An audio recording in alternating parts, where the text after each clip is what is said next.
The indigenous Rodlims, a group whose cultural dynamics have been widely debated, find themselves in dire straits.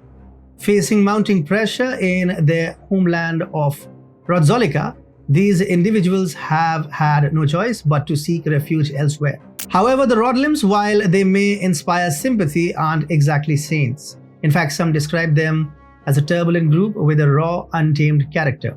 They are often seen as imposing their centuries-old ideology onto others, raising eyebrows in the process.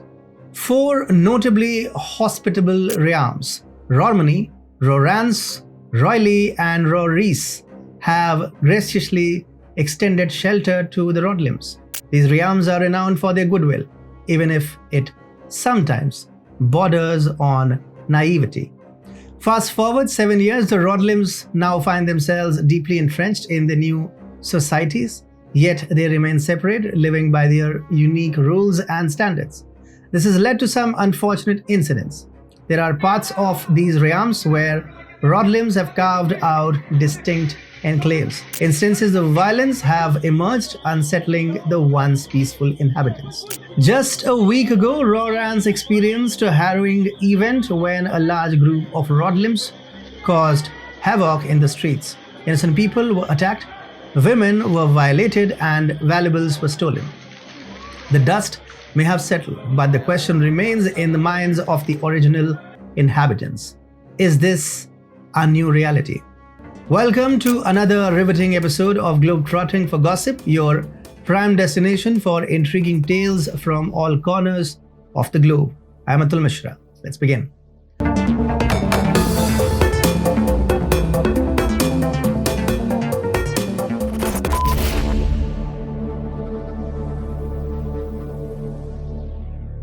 First off with Asia.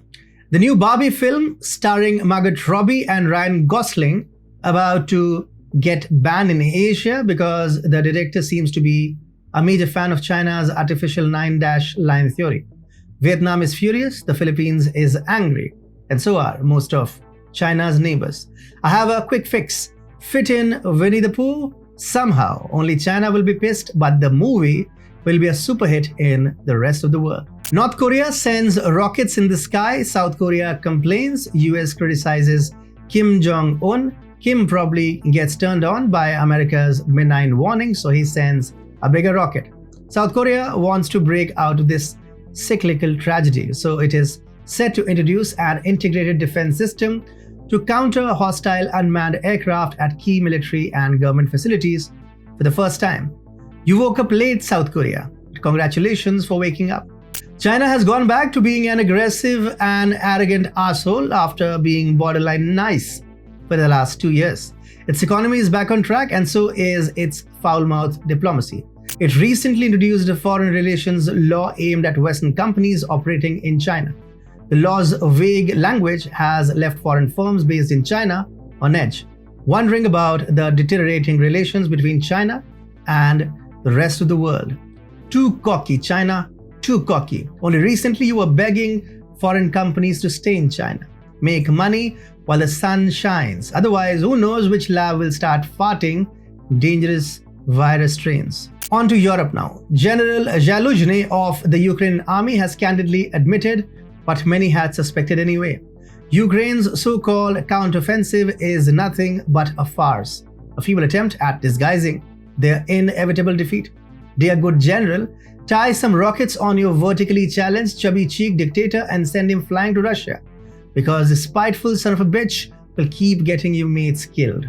French liberals were jumping like horny bonobo monkeys when illegal Islamist migrants came knocking at their doors. They hugged the wanderers, kissed them, maybe made love with them, and gave them a nice French address. The illegal immigrants, possibly bored by the overflowing love, decided to do something not nice. So they went from city to city, torching, destroying, hitting, beating, assaulting, and raping buildings, animals, and humans alike for 3 full days. Muslim ladies were filmed tucking TVs inside their burqas and running away. Macron promptly addressed the crisis by blaming it on video games. Video games, of course. Yo, video games so violent that immigrants want to kill immediately after playing. Grow a pair, Macron, or borrow a pair? Some politicians get scared and lose, some get scared and get their opponents off Twitter, and some get so bloody scared that they get the opposition banned to maintain democracy, of course. Moldova's Maya Sandu got SOR party banned, making it the first political party to dissolve since independence in 1991. She, of course, blamed SOR party's Russia links for the tragic step. Maya Sandu should now get the people banned because people are idiots and they always want to vote. Chancellor Olaf Scholz of Germany made it clear that his country would not be sending Taurus missiles to Ukraine. Ukraine is like that hot chick who everyone wanted to court but suddenly developed leaky pimples on her face.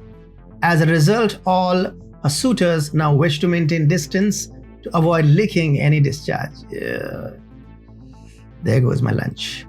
EU may soon impose penalties on USA. Yes, it's happening. EU lawmaker and head of the European Parliament's Trade Committee, Bernd Lange, is calling for taxes to be imposed on US-produced hydrogen, a move Lange views as the bloc's response to the €370 billion US Inflation Reduction Act aimed at increasing green investments. Wow. And the EU thinks it can pull it off. Why will Biden pay a single penny when he can get any country in FATF blacklist? And if Trump comes, he will simply take the US out of NATO, reducing the group into a bunch of fat morons with not a single gun to point at intruders. Someone in Sweden burnt a holy book. Now Sweden's NATO bid is under a big question mark. So why is France still in NATO? Some French nationals, if I can call them nationals, burned an entire library there. Those books weren't so special. Got it. And before we move to North America, belated Happy Canada Day and July 4th. Hope our American and Canadian friends didn't run short of white powder and green leaves. At least those in British Columbia and White House sure didn't. And hopefully, both the US and Canada enjoyed drag queen shows and rainbow parades. Now on to the news. Canada Day has been cancelled because fireworks cause global warming. National anthem was also kept to an acceptable decibel level to avoid hurting the feelings of migrants. Soon Canadians, those of the white complexion, will be cancelled too because they breathe and burp and fart and cause global warming. And their skin color is, of course, an undeclared tool of cultural supremacy. Don't worry about Trudeau. He can paint his face or dye himself rainbow. The prodigal son, Hunter Biden, came to visit his father, the vegetable, in the White House. He left a trail of white powder behind him. Now officials are blaming workers. Workers are such mindless rascals. They saw Hunter Biden and immediately started snorting cocaine. They should be fired and Hunter Biden should visit the vegetable more often so that other white powder snorting White House workers can promptly be found and removed. This is all for this week's Globetrotting for Gossip. And I asked a question in the intro. Will this be the new normal? And the answer is infuriatingly yes, it will be. Unless the leaders of these hospitable realms, these nice realms, summon their courage. The time for appeasement has passed. The time for action is now. The unruly mobs, these disruptive elements, need a firm reminder that it is the realm's constitution that reigns supreme, not the ideologies of an imported culture. The silence and inaction that have been mistaken for tolerance need to give way to resolute enforcement of the law. The principles of peaceful coexistence, respect for individual rights, and observance of the rule of law must not be relegated to the background in the name of cultural diversity. The realms have welcomed these newcomers into their midst, and it's time these newcomers respect the ethos of their new homes. So until these realms step up, this frustrating cycle of violence and fear might just become the new normal. This isn't a time for politeness or avoidance. It's time for action.